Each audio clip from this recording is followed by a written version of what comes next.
All right. We are back again on the Quarterphobics Anonymous Fantasy Football Podcast. I told you that we wouldn't make it to the end of the year without a podcast, and God damn it, I'm a man of my word, so here we are. And, now that I've sort of reduced myself to a one podcast a year schedule, I think I've seen that this is really the most valuable way of doing it because, it's really the end of the year that matters, that we all pay attention to, that is worth analyzing. What really is the point of me doing a podcast in like week 3 or week 5? Unless obviously it's Palmergate related, and even on that, we had a number of gates this year. Most recently, there was Flacco Gate, and no one really even paid attention to that. So, until we approve the trading of future Fab dollars, I think I'll be limited to just one podcast a year. So, speaking of end of year, that's what we're doing here, is analyzing where we're at and looking to see, with or without the help of Ben's handy dandy calculator, who's going to end up where, who's making the playoffs, who's coming in last, who's going to win some money. And there's some pretty interesting scenarios headed into the last season. So let's start with the playoffs, right? Our new rules, we have a 6-team playoff field. The first and second place in each division are the 1 through 4 seeds, and then the 5th and 6th spots are determined by total points. All it really takes is one quick look at the standings to see the disparity between the divisions. The Billy division obviously being tremendously higher scoring and more competitive versus the Dennenberg division, which is going to be won by a team that potentially has fewer wins than the 4th place team in the other division. So it should be interesting here to end the year. Let's get into it. Dan, starting at the top, tremendous season, and we'll talk a lot more about Dan here in the near future. But Dan has locked up the number 1 seed. He's locked up the best record, and he is going to be in the Champions League final this weekend against Smith. Ben and Schaefer are locked into the playoffs from the Dennenberg division. No one will be making it from that division other than those two in 1st and 2nd place. And then Schaefer basically would need to go 3-0, while Ben goes 0-3 in order to take the division. They do play each other, so it is not completely impossible for Schaefer to win. This would be much more competitive if Schaefer didn't lose Christian Kirk early in the night on Monday Night Football, which, for those of you paying attention, marks the 2nd year in a row that Schaefer has entered the final week of the season with a much tougher road to hoe because he lost a guy to injury on Monday Night Football early. He and I had a close matchup last year when Kyler Murray tore his ACL and essentially handed me the victory, and that happened again to him this year with Christian Kirk. So Schaefer, next year, pay attention to who you're starting. If you got a guy on Monday Night Football in week 13 or week 14, just don't do it. So, but all that said, there is still a potential path for him to win his division and end up with a higher seed, but both of those teams will be making the playoffs. Ben plays Dennenberg and Carlson. I mentioned that Ben and Schaefer play each other, which is a big matchup. Ben plays Dennenberg and Carlson, and Schaefer plays Billy and Oaks. Schaefer, if he can beat Ben, he's probably got a layup victory against Oaks, and then, Billy's team is tough, but, if Schaefer can take care of business and Ben goes 0-3, Schaefer could actually end up winning division money, which would be big for him. Speaking of Billy has a 3-game lead on 2nd place in the Billy division. He has a 3-game lead over Bootsy and Smith, who are trailing behind him.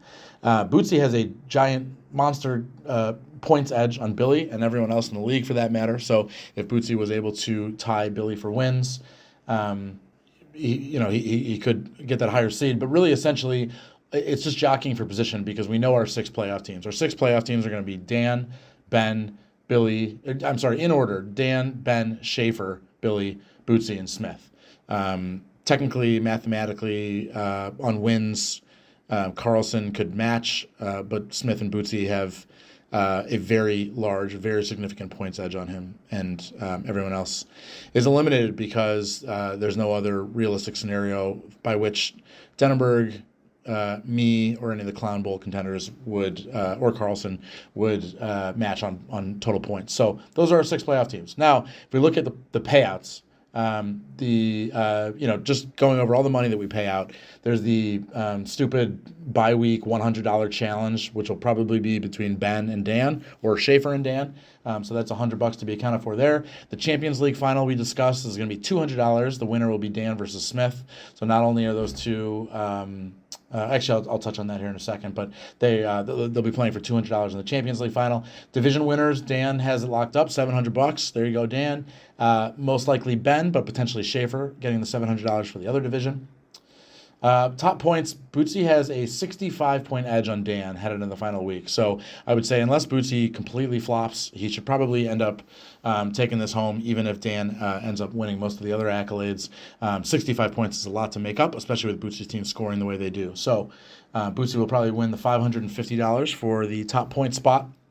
As it is most years, the second place points money is about the most interesting race. Not second place points, second place record. We'll get to that in a second. Second place points. Dan has a 41-point lead over Smith. That's not an impossible gap to make up.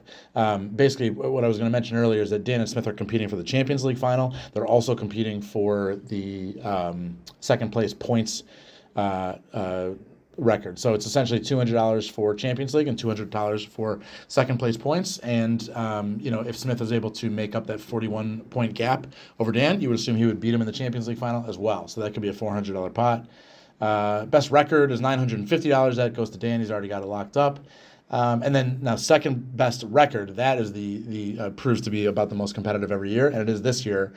Schaefer and Billy right now are tied for second best record with 23 wins, and they play each other in week 14. So the only thing that we know for sure is that Bootsy or Smith can't win second best record because Schaefer and Billy play each other. So one of Schaefer or Billy is guaranteed to have at least 24 wins. I mentioned before, Schaefer also plays Billy and Oaks this week, while Billy also plays Dan and Carlson. Schaefer has a layup win in Oaks, and so if he can beat Billy, he'll probably end up with the second best records cash. So Schaefer has a lot on the table this weekend, that is for sure. And it's $400 for second best record. So there's, Schaefer is, I feel like this happens to Schaefer most years, but he could either win, I don't know, what are we talking about, 400, 700 for the division. So, he could win $1,100 or he could win nothing this weekend. So a lot going on for Schaefer. Playoff money, $800 for Super Bowl, $200 for second place. Obviously, that's still to be determined, but of course, Dan is looking strong. We'll find out more as the playoffs get started. Speaking of Dan, let's take a look at his season, at his fantastic season, and see, now here at the culmination, how does it stack up against the all-time winners, all-time single season CA performances. So in looking at the history of the league, the best teams in CA history are Bootsy's 2017 team that won 35 games and scored 1,892 points. My 2018 team that won 34 games and scored 1,991 points. And then, of course, Carlson's cowardly, lucky, embarrassing 2020 squad that scored one more point than I did to set the all-time record at 1,992 and won 36 games, as if that's impressive. Honorable mention, Ariel's 2021 team. He won 34 games, and he scored just 30 points below Bootsy's 2017 squad. So those are about your four best single seasons in league history. To put it in perspective, Dan sits currently at 31 wins with 3 games left to go and has 1,588 points on the season. So he does have a chance to get to 34 wins, which is historic, and that would be match the third highest win total in history. But the bigger issue here, his total points are pretty pedestrian. The key really to his success this year is not so much in his points scored, but more so in his points allowed. He's currently at 4,188. And here's a quick reminder. I need to remind myself of this. A reminder that for points allowed, you don't divide by 3 as you do with points for. Points allowed is across all of your matchups versus the points for numbers, which takes your total and multiplies it by 3 because you played 3 matchups. So less math to do this way. 2021 Ariel allowed 4,654. 2020 Carlson allowed 4,656, so pretty close there.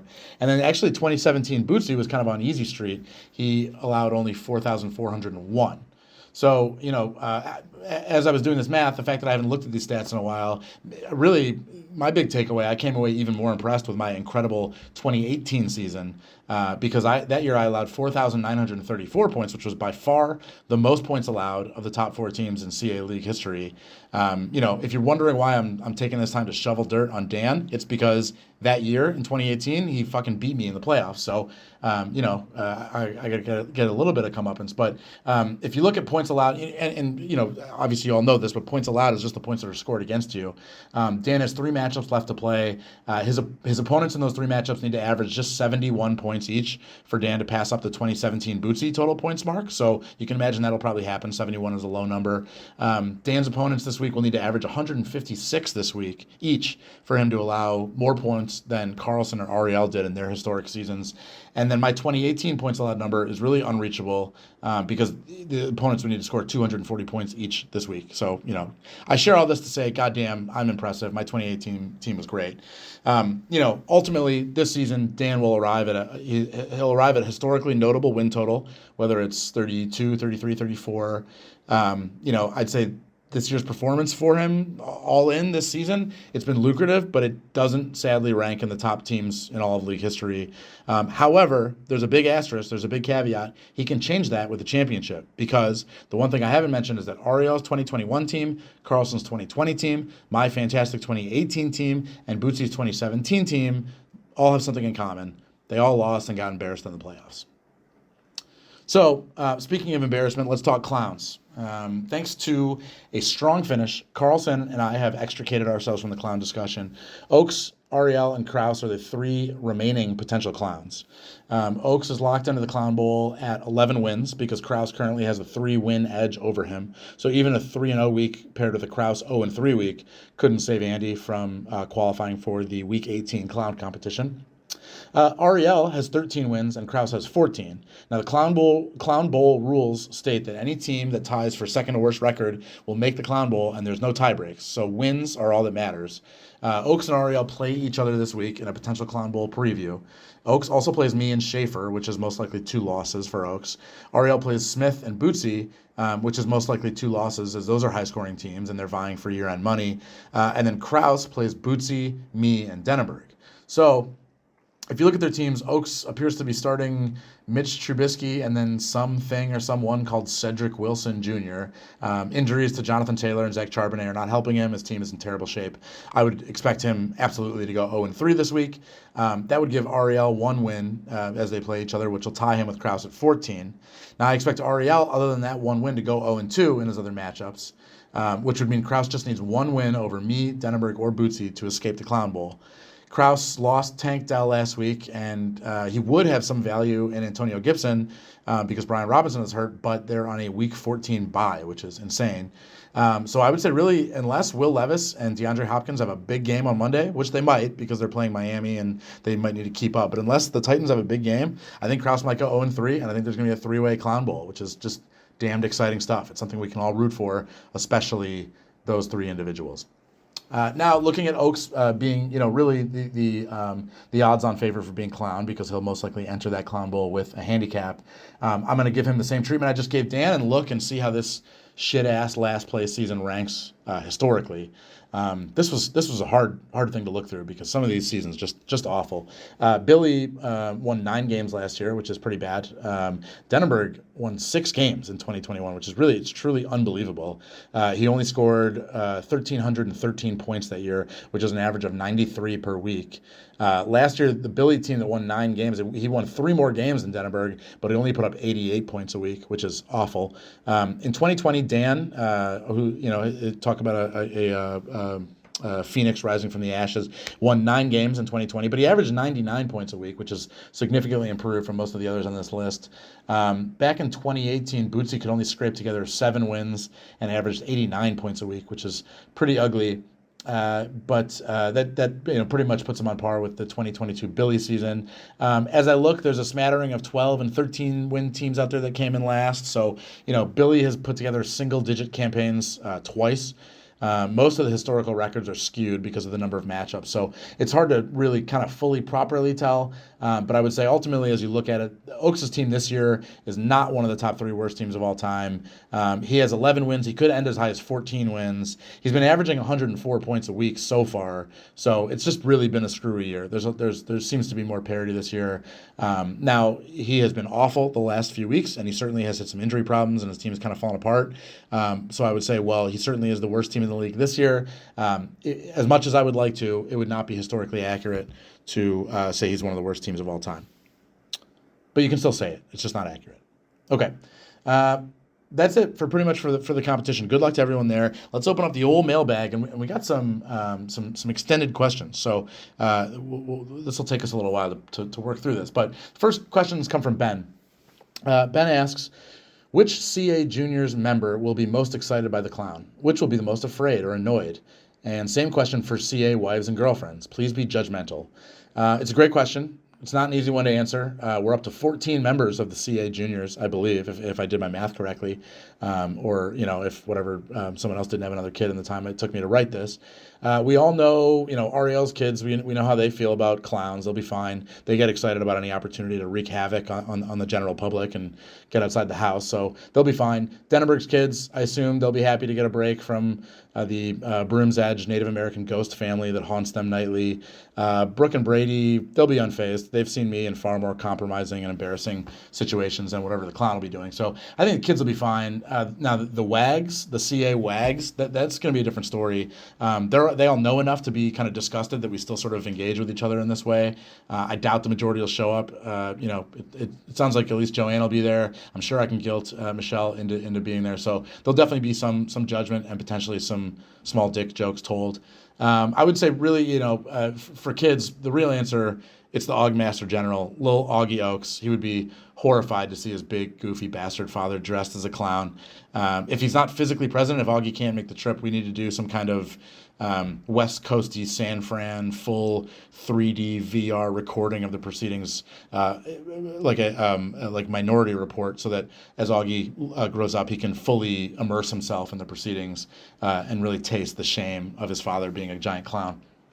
Next question from Ben. He says, has the CA podcast lost any advertisers due to my retweeting of pro-Northwestern athletics propaganda? Typical Boris politically charged question here.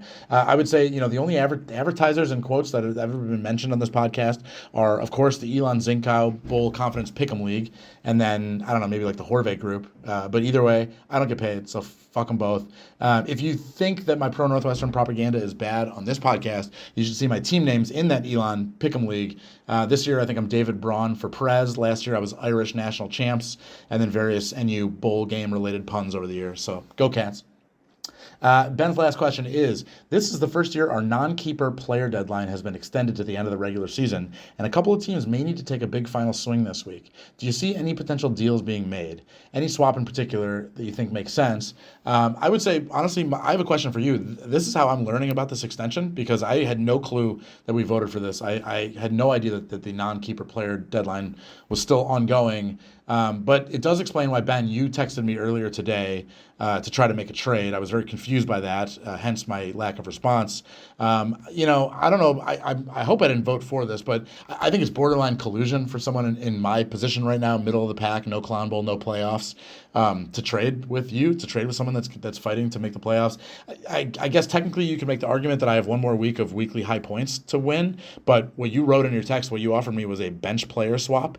So I don't know. What does that say about your sportsmanship, Ben? If you're just trying to, basically lobby for non-competing teams to send good players your way as you head to the postseason, I would say no deal. And honestly, if you try it again, I'll ban you from the mailbag. Okay. Next question is Ariel. Ariel sent in many questions, and I don't know, maybe he assumed I would only read one, but that's not what we do here on the CA podcast. We read them all. So here we go. I'll read the questions first and I'll get to my answers. Mailbag questions from Ariel. Number one, your season has to be one of the worst seasons in the history of the league. You probably set your team back years by going to $225, having few keepers and contracts. What are the most disappointing seasons ever in our league and worst moves ever? Number two, if you could bring back any ex-league member, who would it be? That question gets asked a lot. Number three, if you could go to any non-New Year's or any non-New Year's Six Bowl, which one would it be? And then four, when we win the Scudder League, what are you going to do with your $10,000? And then additionally, a tack-on question without a number, but the questions at the end. What are your favorite bowl things or things that happen at bowls? Mine is the Bahamas Bowl. It's always empty and windy. The Mayo Bowl and the Cheez-It Bowl because they dump things on the winning coach. And also cold weather bowls are always great. What do you think? All right, so there's a lot to unpack here, a lot of questions. I'll go in order. Starting with your first question, my season has absolutely not been one of the worst in league history. I proved that in my analysis just a few minutes ago in this podcast. My season certainly has been mediocre and pretty bad, not great, but I lost Justin Jefferson just about the entire season to an injury, so that didn't help. I put a lot of draft stock into Alexander Mattison, who stinks, so, things didn't go great. Lamar Jackson was my big purchase. He dipped in fantasy production after I bought him, which is very frustrating. But, if Jefferson is healthy and, a couple of small things go differently in the draft, I was only a few wins away from being a playoff contender. So, my acquisitions, my purchases here, I think were made intelligently. I never once dangled my crown jewel, C.J. Stroud, who I drafted this year. I never thought about trading away my variable length contract. I'm about to get 3 years of C.J. Stroud at a good price. I'm in great shape. I have 2 more years of Olave at a good price. I can franchise Jefferson for 1 more year, so fuck off, Ariel. Number two, actually, you know what? I had a little bit more here. Basically, if you look at your wording of your question, you're asking what is the most disappointing, which is different from worst, right? It's not the worst season. Now, worst is going to be a disappointment, but just because you're bad doesn't necessarily make you disappointing. The teams that I covered earlier, they were just terrible all year. Doesn't necessarily mean, in order to disappoint, you have to have some expectations and some goals from the onset that you can fall short of. So, it's actually another reason I defend my roster moves. I started the year with the minimum auction dollars, and I was able to scrape together, 17, potentially up to 20 wins out of that. So, I would say, far and away the most disappointment this very season is Oaks. He had $391 to start the year. His keepers, Nick Chubb and Mike Williams, go down to injury. He kept Garrett Wilson, who was brutal, along with the Jets. Jamar Chase, has been pretty good, but certainly not as good as Oaks thought he would be. Carlson actually as well had $370 to start the year, and he squandered all that money on Saquon Barkley, Ramondre Stevenson, Trevor Lawrence. None of them have been good. I would say both of those teams have been brutally disappointing. They sold out last year and did jack shit with it this year. Oaks is in the clown conversation. So I'm sure I can go back and look at bigger failures and worse moves. That's a full-time project and a PDF report for another time. Your second question, if I could bring back any ex-league member, who would it be? I would say probably Brandwine, because then our Simpsons quote percentage would go up about 3,000% from where it already is, which is a high level. Number three, any non-New Year's Six Bowl that I could go to. I think obviously you would expect me to say the Las Vegas Bowl between Utah and Northwestern. That would probably be it because it's Vegas and it's Northwestern. That'd be great. But outside of that, probably the Hawaii Bowl. Our guy, Grayson McCall, and the Chanticleers are going to go out and spin it across the Pacific. He's probably going to fuck some hula dancers when he's done. So, yeah, probably the Sheridan Hawaii Bowl or whatever the hell sponsor Hawaii Bowl it is now. Number four, you asked when we win Scudder, what am I going to do with my money? $10,000, I'm going to go and pay off all the fucking Christmas presents and vacations and bullshit that Michelle has made me buy over the last month. And then if there's any left, maybe I will give it to the True NU NIL Collective and give back to our student athletes. And then lastly, as far as bowl traditions, I you know how I feel about bowls. So obviously I do have some bowl traditions. Firstly, it's the Elon Zinkow Bowl Confidence Pick'em. Every year, it's the best. I look forward to it. I love it. Every year I take my picks and I print them out on one sheet of paper. I crisply fold that sheet of paper and keep it in my pocket for the duration of bowl season and check it frequently. Unless, of course, I change my picks, which I used to not change my confidence numbers that much. Obviously, with like transfer portal and injuries and the way some of these bowl games go, sometimes you basically need to change your picks like morning of when like 5 dudes from one school decide they're getting paid enough to sit out and they're not going to play in the bowl game. But I love the bowl pick'em. I would say, as far as real bowls, I love the tradition of the first full week of bowls, like the Frisco Bowl or like the Boca Raton Bowl, or like these weirdo ones, because they're commercial cash grabs for ESPN. The games are always slop fests, and it's just something to do during the week, and it's kind of a farewell to college football until next year. And then lastly, and this is without a hint of cynicism, I say I truly love Rose Bowl on New Year's Day. It's the epitome of college football. I love it. It's always a fun hangover watch. Can't beat the Rose Bowl on New Year's Day. Okay, and lastly, from Oaks, Oaks responded to my call for mailbag questions and said, "Podcast Q, I ain't losing the clown bowl, bitch." Which, I pointed out to him. It's not a question, obviously. And yes, he probably is. But then he came in with a real question and said, as we look to change up the clown punishment, what if we catered to each individual's worst fear, 1984 style? For instance, yours, referring to me, would be a fancy night on the town at champagne bars and Michelin star restaurants, but it's just me, Plotzker, Brett Siegel, and Roger. I think that's very funny, Oaks, obviously. Getting personal with the last place penalty, it's not a bad idea. It makes things more painful. The hard part, though, is, it's the submission process, because you basically need people to kind of fess up on what their worst fears, actually genuinely are. To use your example, sure, I wouldn't want to spend a night out with Plotzker, Roger, and Siegel. But, whatever, the stories would probably be worth it. We can find a way to make it fun, so it's, not really that bad. My true worst fear would be making me spend another full season with Justin Fields as the Bears starting quarterback, so if you can get that done, go ahead. What we could do for you, Oaks, if something you're truly terrified of, is maybe anonymously submit true stories of your high school and college behavior to Ari via typed letters, and just have her open one, once a day for the next few months. Because don't you think it's about the time she knows the truth, Andy? Everyone tell Oaks your worst fears, and then we'll base your punishment around that. So, okay. That's it for the mailbag. That's it for the podcast. This has been great. Good luck to all who are competing this weekend. And then, obviously, good luck into the playoffs.